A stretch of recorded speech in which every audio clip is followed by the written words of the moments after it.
My name is Julia Hayes. On my first wedding anniversary, a stranger walked into our celebration, pointed at me in front of everyone, and claimed my unborn child was his. He had documents. He had photos. He had a story prepared down to the last detail.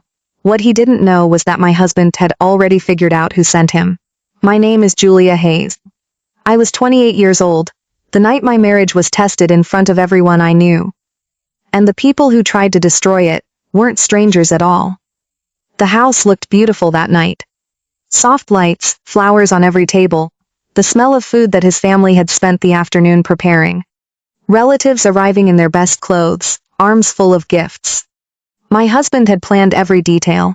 That was the kind of man he was. Thoughtful, deliberate. Someone who showed love through effort. I stood near the window with one hand resting on my stomach. 3 months along. We hadn't told everyone yet. That small secret made the night feel even warmer. Like something precious we were still holding close before sharing it with the world. Leon came and stood beside me. Put his hand gently over mine. You okay? I'm happy, I said. And I meant it. Even knowing what I knew, that his family had never fully accepted me, that some of the smiles in that room were thinner than they looked. I meant it. I came from nothing. My parents had worked their entire lives to give me an education and a sense of dignity. Leon's family had properties, businesses, a name that opened doors. When he chose me, his family smiled politely and said the right things. But slowly, over months, the edges started showing. She doesn't really fit in here. Her background is different. People from her level don't understand how we live. I adjusted. I changed the way I dressed, the way I spoke, the way I carried myself in rooms full of people who were measuring me. Not because I wanted to. Because I loved my husband, and I didn't want to be the crack in his foundation. He always said the same thing when I told him. Don't listen to them. I chose you. I believed him. That night, I caught his mother watching me from across the room. I looked away. I focused on the music, the laughter, the warmth of the night we'd built together. Tonight is special. Don't let anything ruin it. Then Leon stood up and raised his glass. He spoke about our first year, the adjustments, the small fights, the bigger joys, the life we were still figuring out together. As I listened, my eyes filled. For a moment, everything felt exactly right. Then the applause started, and a man walked in. Nobody recognized him. People assumed he was a late guest and turned back to their conversations. But he didn't greet anyone. He didn't look for a seat. He walked straight to the center of the room and stopped, and he looked directly at me. My heart dropped before my mind understood why. The room quieted. Confused looks passed between guests. I'm sorry to interrupt, he said. His voice was calm, practiced. But everyone here deserves to know the truth. I had never seen this man before in my life. The baby she's carrying, he said, and pointed at me, is mine. The silence that followed was total. Then it broke all at once. Gasps. Whispers. Chairs scraping. People turned to each other with wide eyes. Someone laughed nervously, thinking it was a mistake. His face said it wasn't. I've never seen you before, I said.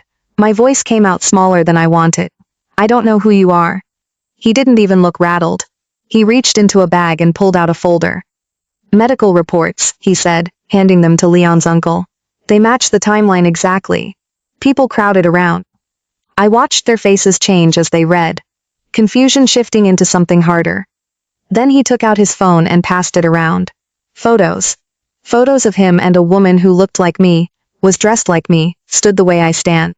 I stared at them. My stomach turned. I have never met this man. Those aren't real, I said. Whatever those are, they're not real. But the room wasn't listening anymore. It had already decided. Leon's mother stepped forward. Her face was set like stone. She slapped me so hard my head turned. The sound cut through the room. You brought shame into this house, she said. I didn't do anything. Divorce her. She turned to Leon. Tonight. End it now. His relatives joined in. We always knew. Look where she comes from. This is exactly why we warned you. Every word landing like something they'd been saving for a long time, finally given permission to come out. I looked at Leon. He was very still, his jaw tight, his eyes moving between me and the man. Please, please know me better than this. The man stepped forward again. I didn't want it to come to this, he said, performing regret for the room. But I couldn't stay silent any longer. Something in Leon shifted. He moved before anyone could react. He crossed the room in 4 steps, grabbed the man by the collar and shoved him hard. Enough. The room froze. How dare you walk into my home? His voice was low and controlled, which made it more frightening than shouting. He looked around the room. At his parents, his relatives. Everyone standing there with their verdict already written on their faces. I know my wife. Silence. I know her, better than anyone in this room. And I don't care what papers you show or what's on that phone. He turned back to the man. You're lying. And I'm going to find out why. His father stepped forward. Think carefully. We gave you everything you have. His mother. Choose her and you're no longer part of this family. Another relative. You'll lose everything. Your name, your future, all of it. I watched Leon stand there under the weight of all of it. His entire life on one side. Me on the other. Standing there with tears on my face, and his child inside me, and nothing to prove my innocence except the truth, which nobody wanted to hear. I didn't say a word. I didn't beg. I was terrified of what he might choose. He turned to me. He held out his hand. Come with me. We left everything behind that night. The house, the wealth, the family name, the life he had always known. We walked out while people shouted behind us and he didn't look back once. In the car I fell apart. I swear I don't know him, I kept saying. I have never seen that man before, please believe me. He waited until I ran out of words. I know, he said. I believe you. I looked at him through my tears. How can you be so sure? Because I know you. He started the car. And because something about that man was off from the moment he walked in. The timing, the documents, the photos. He paused. Someone prepared this. He spent the next 3 days pulling threads. He had contacts, resources, a way of applying pressure that I'd never fully understood until then. He tracked the man down, brought him in, sat across from him, and made it clear that disappearing was no longer an option. At first the man held to his story. Then he didn't. He confessed everything. Leon's family had hired him, paid him to attend the party, make the accusation, present the fabricated documents, show the edited photos. They had scripted every detail. Their goal was simple. Destroy the marriage before the baby arrived. Before I became permanent. Before any part of their wealth or name could pass to a child they'd never wanted to exist. Leon sat with that for a long time after the man stopped talking. Then he asked one question. Did they know you'd do it? The man looked at the floor. They organized it. A week later we went back to the house. His family assumed he'd come to his senses. His mother's face opened with relief when she saw him at the door. His father straightened, ready to be gracious in victory. Leon walked in calmly, holding my hand, and stood in the center of the room where all of it had happened. Then he told them everything. The confession, the payments, the photographs. Every piece of the plan they had built to take his wife from him. His mother's face went white. His father said nothing. Then his mother started crying. We only wanted better for you. You don't understand that yet, but one day, I trusted you. 3 words, quiet, final. I could have lost my wife because of you. I could have lost my child. No one answered.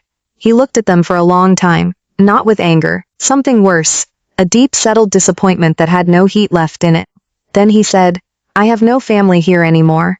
His mother collapsed into sobbing. His father reached for him. Leon held my hand and walked out. He didn't argue. He didn't explain further. He didn't look back. That was 1 week ago. We're in a smaller place now. Quieter. The kind of quiet that used to feel like lack, but now just feels like peace. The baby is still healthy.